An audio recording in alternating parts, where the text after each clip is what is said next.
Hey, how's it going? Today I'm going to show you guys his 8-in-1 screwdriver set.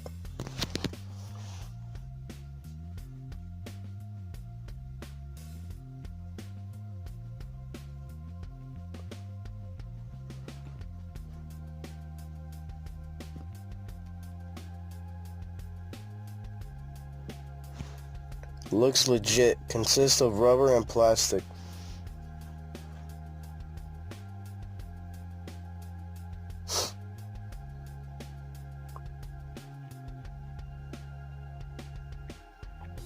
Comes with 2 Phillip heads.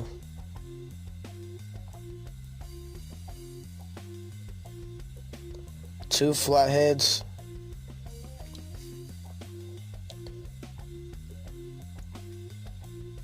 And these misshapen ones.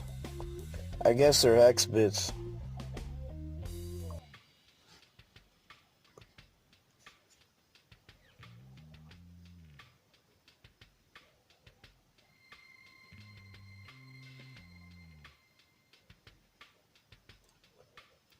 The rubber part that holds the bits is removable.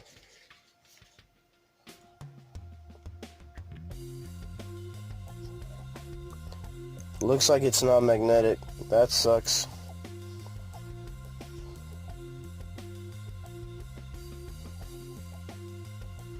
That's pretty much it. Thanks for watching. Later.